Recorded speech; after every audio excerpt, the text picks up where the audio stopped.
Hello and welcome to Edison TV. My name is Joanne Collins and I'm an analyst on Edison's investment trust team. I have the pleasure today of being joined by Kirsty Gibson to talk about Baillie Gifford US Growth Trust, which she co-manages with colleague Gary Robinson. Kirsty, hello. Thanks for joining us. Thank you for having me. You're most welcome. Let's start by talking about the kind of businesses that you target and the returns that you're looking for from these companies. Sure. So we're looking to invest in the most exceptional public and private growth businesses in the US.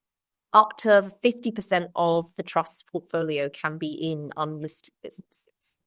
I guess the starting point, therefore, is to say, well, why exceptional growth businesses? Now, conventional wisdom suggests that a company's growth rate will revert to the mean in time. Exceptional growth is about growing faster for longer than people expect and at higher rates of return. And this matters because continued exceptional growth is unexpected growth.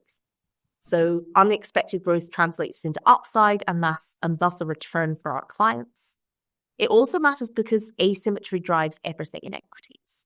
The total wealth created by all listed US common stocks from 1926 to 2016 was $35 trillion.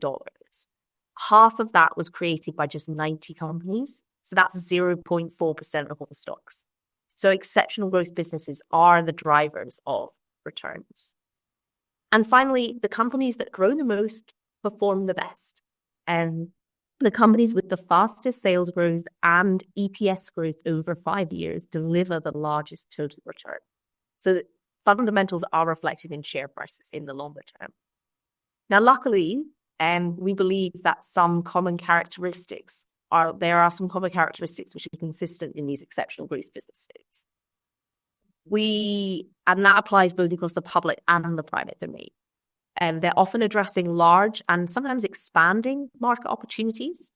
They have distinctive cultures, which are often run by individuals who care more about the mission of the business than the kind of short-term share price moves.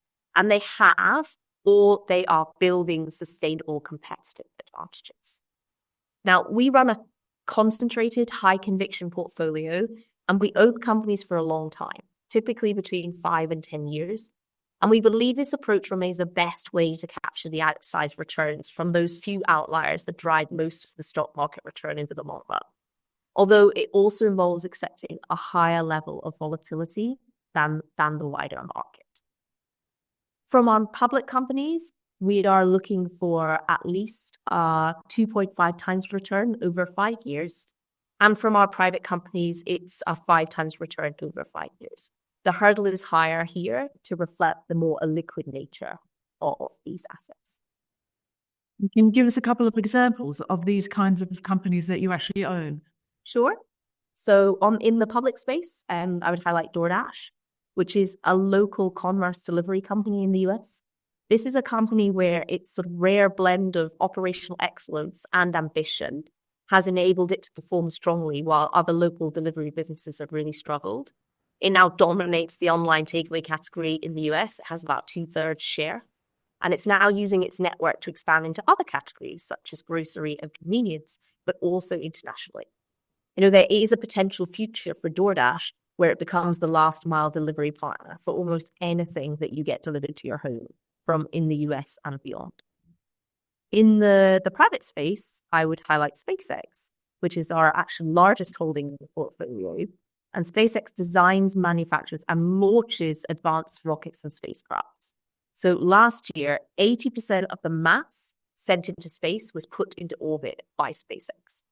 So by fully embracing innovation and vertical integration, they have opened up a series of cost and capability improvements, which are transforming the space industry. And we're excited by the long-term potential this creates and the diverse opportunities being unlocked, whether that be in things like global satellite connectivity or the potential for something like space logistics. Okay, thank you. And why is the US market a good place for finding these kinds of companies? So At the end of 2023, 62 of the world's most 100 valuable listed companies were US-based. And if you include Canada's Shopify, which is a platform for entrepreneurs, that brings North America's total to 63. So 63 out of 100 of the most valuable listed business were in North America. The US is even more dominant in young companies, many of which are private. And we continue to believe that the US remains the best place to find and invest in exceptional growth in both public and private markets. And the reasons for this are manifold, and we believe that they will continue to persist. So the US has some of the strongest academic research institutions in the world and a strong talent pool, which until now, and we hope will continue to in the future, has been supplemented by immigration. It has a broad and deep venture capital system that supercharges startups' growth by providing funds alongside technical and managerial advice. It has a strong intellectual property protection and a business-friendly environment. And finally, and perhaps most importantly, the US has an unrivaled culture of optimism and ambition and just a willingness to accept failure. And what role do you see AI as playing in driving this market going forward? I think AI is a platform shift. And consequently, it's going to play an integral role in the future of the US market.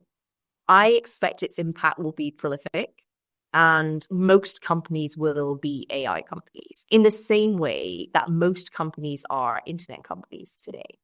However, we are in a very early part of its development, and we're really just beginning to see the potential of AI as a cost saver, but also as a driver of future revenues as well. Higher US interest rates have been a challenge for some of the high growth businesses. What developments are you seeing amongst your portfolio holdings in response to high rates? And are those developments having an impact on the performance? Yeah, so I think I would characterize 2022 as a year of reorientation. So many of the trust portfolio companies experienced a valuation reset, and they were faced with a higher rate environment and combined with that demand volatility. And the consequence was that they had to reorientate their business models whilst also endeavoring to ensure that they could execute on their long-run opportunities. So there has been a shift, I think, towards more focus on profitability and cash flows, and companies looking to achieve, a position of sovereignty. They're not being dependent on outside forces to help them to be able to deliver on their opportunity set. So I would describe it as cutting the fat, but maintaining the muscle to deliver on that long-run opportunity. Now, 2023 was much more of a year of execution. Companies were looking to execute on the new priorities. For many, it marked a return to investment during that period. So ultimately, the ship has been steadied, and many companies are now looking forward in 2024 and beyond and saying, what comes next? And how do we ensure that we make those necessary investments that we need to execute? And those companies that we believed could not make that transition and, reorientate themselves in this new environment, well, they were sold from the trust list of holdings. In terms of fundamental performance, to give some examples, we've seen a company like Shopify that I mentioned earlier transition from loss-making to having a 20% free cash flow margin, or something like Affirm, which is a buy now, pay later platform, continuing to narrow its losses as the company's scaling. Or something like Pinterest, which is the online pinboard company, which has returned to user growth. It's built out improvements in its advertising tools, and it's now delivering GAAP net as well. Thank you. The trust has scope to invest up to 50% of its assets in private companies. To what extent do you utilize this capacity, and what advantages does it give you as a portfolio manager? So we launched the trust because we wanted a vehicle which would enable customers to access the most exceptional businesses in America, regardless of whether they were public or private. And we wanted to provide that access for a reasonable price. At the end of October, our private rating was 33%. And that number could go higher, or that number could be lower in the future. we want to own the companies we believe will be the exceptional growth businesses over the next 5 to 10 years. And that 50% limit that I mentioned gives us the ability to flex depending on where we see the opportunities. So we're not actively seeking one type or other. We are seeking exceptional growth businesses.